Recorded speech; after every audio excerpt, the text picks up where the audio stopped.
Welcome to the Envelope's Emmy Contender Series. I'm Glenn Whipp, and today we're talking to Jordan Klepper from The Opposition. Indeed. Thanks for having me, Glenn. Welcome. What would your character from The Opposition, because your character on the show, it's not you. It's not me. Thankfully, right? Right, yeah. You wouldn't want that guy. You wouldn't want to sit down and talk to that guy. Yeah, well, it could be kind of fun. It could could be. be. Yeah. It could be in a small dose. Small dose. He wouldn't want to be here because this is the establishment. This is the media. Yeah. This is fake news. He would want to come on here just to talk to the people at home and use this as a way to expose all the falsehoods that exist here. I mean, already, Jordan Klepper, the person, has gotten information like you guys misprinted your mugs, and now they face it the wrong direction. Jordan Klepper, the person, would never call that out, but Jordan Klepper, the character, would definitely make a point of that. Yes, because Jordan Klepper, the character, is not like Jordan. Okay, so what would Jordan Klepper, the character, I mean, we're in this festering liberal swamp. We are. Being the Times, probably, he would think that. Yes. But would Jordan Klepper, the character, like anything about Los Angeles? Well, I think as the things he dislikes are that this is media and that Los Angeles is Hollywood and is anti-big Hollywood for sure. The things he would like he would love an invitation to any of the Hollywood parties. I think deep down he wants to be a part of it, and part of the reason he's anti these things is because nobody was like, please be pro this thing. So it sounds like Jordan, the character, is kind of like the president.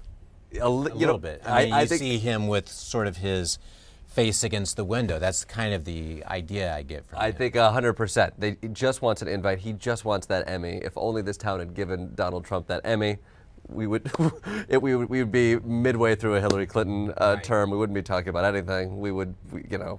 Media would be fine. I wouldn't have a television show, but it would have a different television show. Might have a very different television show. Yeah. What would Jordan, the character, what would be on his to-do list? If what? If he went to L.A., what would be high on his list? You said parties. So but, I mean, where would he want to visit? I think Jordan Klepper, the character, again, he would come with a mission to expose. Yeah. So I think he would walk up and down the Hollywood Boulevard. He exposed these people as fake superheroes that are outside the man's theater. He would go to the Magic Castle and expose those tricks. I think he would find himself enamored by the Magic Castle, that there might be some sort of long story short, how do I get an invite to the Magic Castle? I think is what I'm trying to say here is what you're going to quickly realize, Jordan Klepper, the character and the person, there's like a 20... There's some overlap. There's some overlap. Yeah. I think that's the human part of Jordan Klepper, the character, is like he wants to belong. And when you don't belong and you are... and you have thin skin, you create enemies really quickly, and you create us versus them because you were never an us, so you have to make it as fast as you can.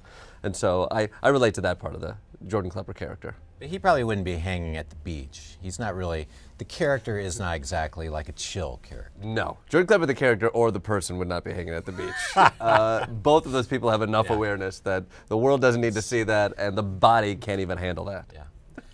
You went, I believe, did you end up going to the White House Correspondents' Dinner? I did, yes. So that was your first time attending that event. Before you went, you had like a sort of to-do list for that event. Where you wanted to maybe, do a doozy hang.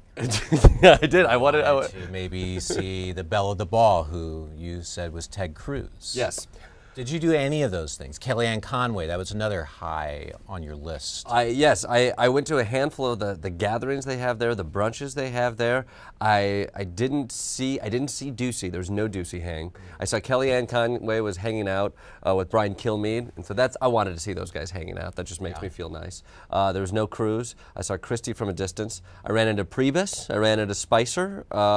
I saw Avenatti is hanging out. He was the belle of the ball as well. He was Mr. Popular, hanging out with the mooch. I mean, this is what's chaotic and crazy about this weekend. These things. Everything is like all put into this room, and it's media, it's entertainment, but the lines are so blurry. It all just feels like entertainment and selfies. There's Playboy parties that people are going to. It's like this is America 2018, and it's a little frightening.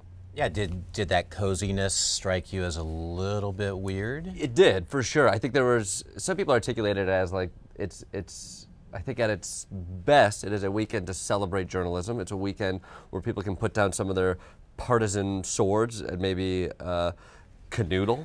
I think that's a good thing. I'd like to see some of that, and I think there's elements of that I saw that I was like, this is nice. It's nice to see these people at these tables. There were some speeches that didn't get a lot of attention that happened that night that were really inspiring speeches about what the power of journalism and its ability to change and also to be inclusive, and I think those stories are important. What is incredibly odd to watch is people from the administration and people who might be pundits on television hanging out, taking selfies, being as enamored with this idea of fame that you kind of wish didn't exist in the media landscape. So maybe one thing that weekend is not about, though, as we kind of found out, is maybe speaking truth to power. Oh yeah, oh yeah. The reaction to Michelle Wolf's routine, was what did you think of that?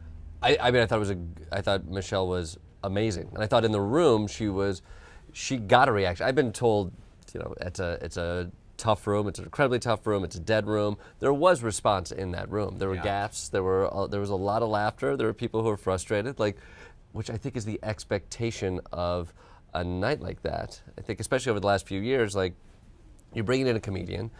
Yeah. The comedian's going to roast the people who are there. You have an administration that is attempting to break down the institution that is the Fourth Estate, and she went after that. And also, that I think was the expectation. That is something she'd be criticized for if she didn't do that. And so I think a lot of the public reaction to that, I think, rang false to me, because I thought we knew what this was. I think there were journalists out there who really enjoyed it, but it's more important for them to cast that act aside to keep certain relationships with the White House intact and pick a side there, and I think that's unfortunate. That is unfortunate. I found that a little off-putting. I mean, when you had, because what are you expecting when she comes in? Yeah. I mean, and it's not like her routine was totally partisan. Yeah. It seemed like an equal opportunity roast. I think 100%. I think she went in on the media, and I think she said some really articulate, thoughtful things. The things that got all of the press was her comments with Sarah Huckabee Sanders, and even that, it's interesting how that's misinterpreted what she's talking about, which I think, again, does show how everything is the Yanni Laurel situation, where somebody's hearing one thing, somebody else is hearing one thing, that Michelle's going after the way she dresses or looks, and then other people that's not what I heard at all. And so it does show how divided we are, but I think it felt like such a faux uproar over somebody who did exactly what they were asked to do in an administration that's taking down other people's voices. Let's maybe let's maybe save some of that outrage for where it belongs. Kind of faux uproar, though. That's your that's kind of your show. It is. Bit, right? 100%. I think that's what we're satirizing, that uproar. Yeah. Everything is a war. Everything is a battle. We're always a victim, which is the funny balance that I always see on this Fringe. It's so many victims, but so anti-snowflake, where all of these folks on the Fringe are so snowflake in these terms. But wherever you can find a war, then you can find eyes to watch that war. Yeah. I mean, I guess at its essence, the opposition, your show, that's kind of what it was about at its inception, is it's against being against things. Yeah, I think when we were looking for a title, it felt like what we were noticing, these Fringe characters, they didn't have one basic ideology to hang their hat on. It was about being against the mainstream, against the intellectuals. I think the Trump administration is very much an administration that is us versus them. I think it's also what the internet is. If you can't come up with something to be for, just find something to be against and be defined by that. It's sort of our troll culture. And so when we titled the show, it was I think that's where it lives. We are opposed. That's the one thing we know for sure. Yeah, it's funny. You had a segment not too long ago, I think, and you had that author. He wasn't on the show, but he was outraged about the cheerleading. Everybody gets to be a cheerleader. Yes. And you started holding up his books. Yes. Which you had to, as you probably do a lot, you have to say, this is a real thing, because we live in such a surreal age. Yeah. But yeah, the book was What's Wrong with Damn Near Everything. But then he had like Yeah, what's wrong? Damn near everything. Yeah. yeah. So that's really what you're talking about. Well, that's here. yeah. And that he's probably he's selling a lot of books, right? for sure. I mean, think he Larry had a lot Wingett of was his books. name. I think we looked at it. That title was amazing to us. We were like, oh, that's a title of a fake book my character would create. And when we looked at all of his titles of past books, they were great. They were Grow a Pair. They were like, Your Kids Are Your Own Fault, I believe was the title. That was my favorite. Your kids are your own fault. They're amazing. Because you've been coddling them. Yeah. You've been telling them for too long that they're special. Yeah. Yeah, that was the thing about, there's a great Mr. Rogers documentary out now, Won't You Be My Neighbor? And all the people who are there are people who are against Mr. Rogers because he had the audacity to tell children in a soothing voice that you're special and there's no one like you. How dare they? Won't you be my neighbor? I don't need you to be my neighbor. You're either on this team or I'm going to put up a wall between me and my neighbor. With you and all of you, who needs that many pairs of shoes? Yeah. Well, I think that's what's so sad about this time is I do think like, where's the kindness? There used to be a little bit of kindness. There used to be a little bit of good there, but now find an enemy and be mad at something. Do you find it a little bit, do you look at your progression on Comedy Central? It's just 4 years ago you're making your debut on The Daily Show. And here you are. Yeah. And you made your debut. Is it true that after your opening segment that you asked to go sit in the audience? You were that stoked. That is true. Yes, I got a lot of looks afterwards. It was a dream come true to get to see that show, and I'd never seen the show live, and so I got to do it, and I was a little naive because I assumed like, oh, I guess we all stay around and we watch the show, and so I'll go watch it from the audience. They didn't even really know where to put me. They were like, we'll go have you sit with the EPs. And then I even left the show and I assume we now all go out and we celebrate a job well done. And they're like, no, we come in tomorrow, get some sleep, do it again. It was like a Monday night probably. Yeah, it was a Monday night. It was like, you have to do you wanted to go out for drinks and I nailed my bit. Oh, I did. I have friends who have been on SNL and what have you, and they work all week and then you celebrate with Paul McCartney and New York opens its arms and is like, you did comedy, congratulations.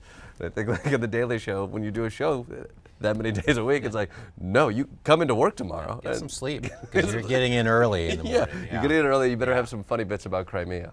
When you were, because the conceit of that segment was it was your first segment on the show, you were sort of nervous about how you were going to do. Mm-hmm. Did you, in rehearsing that, did you accidentally call Jon Stewart Dad, or was that something that was built in that was purposefully? I believe how that day worked, that idea kind of got pitched in the room, and it was sort of a nice fit of guy having a first day being thrown to Crimea and having to basically fumble around on the first day. And it's a really collaborative environment. I think that that sticks out as the dad joke because you write throughout the day and then you go into rewrite. You do it at rehearsal, then you go into rewrite, which is a room about the size of these two couches.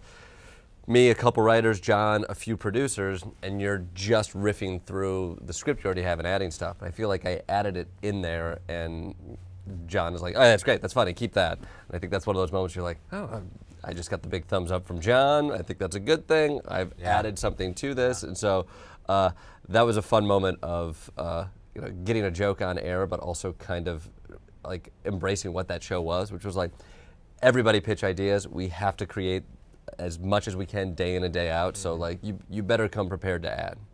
And Jon Stewart has kind of remained a part of your life, right? I mean, he continues to be a mentor. I mean, when you started your show, who better to ask for advice, right? Yeah, Jon has always been great and kind and supportive.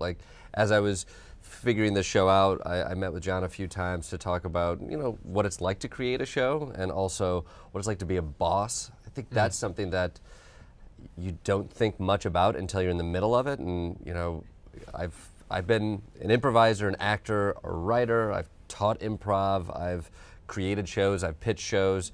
And so I felt very prepared to create and work on a show. The thing I hadn't done was be a boss in a setting like this. And And I really had only seen two people do this before, Jon and Trevor, like who could run a show like this. And they were incredibly good at it. Jon had perfected it, and Trevor had jumped in and figured out the way in which he wanted to do it. But like, there are those functional things. It's like, I kind of know how to work jokes and make these things happen, but how do I make this department run smoother? How do I create a pipeline so these ideas get better, faster? How do we get to rewrite quicker? How do we save 20 minutes here? And like, where do I put my energy and where do I conserve it? And like, and Jon was great at those kinds of things. Of like, these are the things you should care about. This is where you need to have more confidence, and this is where you need to be decisive and move on and not get caught up. And so that like just boss advice has been really helpful. And probably some of that too is just relating to people as the authority figure. Yes. Are you a stern authority figure? I think I'm a pretty, I am the worst. I think I'm a pretty giving authority figure. Yeah. Like, I did come from improv. I taught improv forever, and like, where improv is beneficial is it's about a communal environment where you support people's ideas, which I think is necessary for half of a show like ours. Mm-hmm. The other half is time to make some decisions, time to edit, time to kill some babies and choose the right thing and let go of the thing that doesn't work. And so that's something that I've needed to get better at and curate. And so I'd like to think that I'm a kind boss, but I think there's also a part of me that has to be a better and more decisive boss so that people know the lanes and where they can succeed. And so, and that was something Jon, I was amazed at. Like, he's good at so many different things, but you walk in and they would do act one and you know, you have to cut the show to time. Producers come up to the desk after act one is filmed, and within like 40 seconds, Jon was able to be like, this is cut, let's do this, you need a new OTS here. And like, just like, within 30 seconds has cut 45 seconds from the show, made those little decisions, add a little thing here and go. And your mind just has to work that fast, otherwise you're gonna be there till midnight every night trying to make TV. As the show, you've done about a little more than 100 episodes now since it premiered in September. Yeah. And we were talking a little earlier, it's just finding your voice over the course of those 100 shows. I remember when Trevor Noah took over for Jon, and people were initially like, this isn't Jon, and I think Trevor was actually kind of finding his voice. It takes a while. Yeah. What have you found in that process? I mean, I think it is, you both find your voice and what you want to say through the show. You also find out what the show can say and what it says well, and also how to literally make a show work day in and day out. And so the things that we've sort of discovered with the show is like, one, we've had to quickly shift how the show can digest news. I think like we've started to segment our show in a way that becomes more adaptable to breaking news. We've like upped our internet, our online platform so that we can be more adaptable to that. I think like something that has really started to fit this character well is finding small battles and wars to wage. I think we have a few segments called like the War on Men that's sort of based off of a Tucker Carlson segment. What was the War on Men in that? I mean, so I think like it was during International Women's Month, Tucker decided to do a weekly segment about how men were under attack in America. And for us, it felt like, oh, there is this victim mentality that exists on these fringes. And as a white male, like, what better way than to play a person who feels like you're only taking away things from me? Like, is that fun for you to do as a comedian? Oh, I love to be a victim. And I think the sweet spot for this show is where I am this man of privilege who doesn't see it, who sees equality like a pie. And it's like, I have 3/4 of the pie right now, and if you get half, then that means less for me. And so it doesn't make me a terrible person. It just is, it's basic math that I should have more. And so I think wherever we can take those molehills and make those mountains. We have another segment called I Don't Recognize My Country Anymore, which is another thing that we're like, oh, I think our show does this well because we can find small things that shake the Hannitys of the world, the Alex Jones of this world, that make them feel like it's not their country because they see little bits and pieces of progress. And so I think California is often represented in I Don't Recognize My Country. It's mostly California stories about, like, we did a story about solar panels that were here. That was the most recent one, And trucker demographics are changing. And so for us, I think that's part of the voice. It's like, oh, I can be a character who talks about what's wrong with the world and what's happening with Trump, but if there's a way that I can show it, if there's a way that I can make myself the victim who's like screaming at these false gods, like then the show starts to find its voice and becomes hopefully more fun and more digestible. I mean, that's a lot of fun to play. Oh, and that's the most fun. Yeah, when I get to be the victim, when it's all about me, like we talk about race, like why I am the one who wants to talk about race. We talk about gender dynamics. It's like to be the victim, like, oh, I can't believe I have to talk about this. Like, I think I can show being an a-hole dude. I think that's always been my sweet spot. It really is.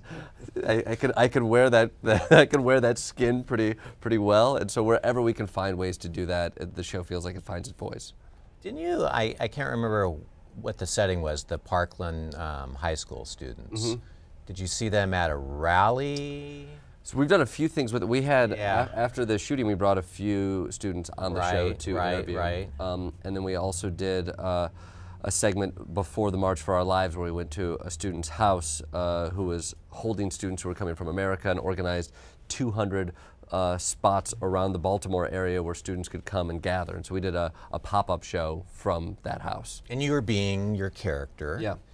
And I think after it was over, maybe you asked, like, I mean, because you're being your character. Yeah. So, and they were like, nah, that's okay. It's just like talking to the internet. It was Delaney, who was a student at Parkland, and that was it was a fine line. That was a week after the shooting, and we wanted to, like, a show like ours, which is so arch, you have to be careful walking that line, and so that issue is one that's an important one to me, but we want to make sure we were delicate with it.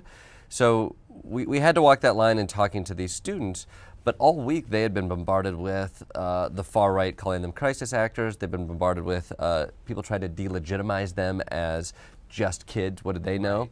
And so, like, I pushed back with a couple of those narratives, and Delaney's response being that it was like talking to the internet was kind of eye-opening to us, because sort of that's what the opposition. We are the troll TV show. We are the show that, like, doesn't have an ideology except trying to troll the outside thing, which feels like it's Trump's America right now, and it feels like it's the fringe of Fox. And so to hear Delaney articulate that and realize, like, that's what somebody who is her age, who has become a public figure, that's what she gets on the internet day in and day out. And so wherever we can bring people who are pushing back against that narrative and get to do that to my face, it feels like that's a success for our show. Is it a little bit of a weird headspace to be in sometimes, the troll? Yeah.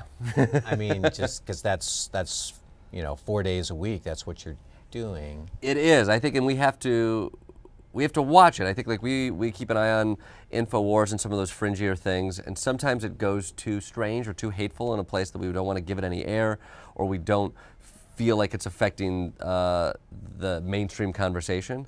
But it is important for us to try to stay grounded, and that's where our guest segments get to do that, and where we try to watch the other news sources as well, because it can go to a dark place quick. Yeah. I mean, you come home at the end of the day and your wife is like, okay, it's like, turn it down a little bit. I'm a victim. I'm the victim, and I'm angry. I'm all of these things. Like, let's watch TV, can we? Yeah.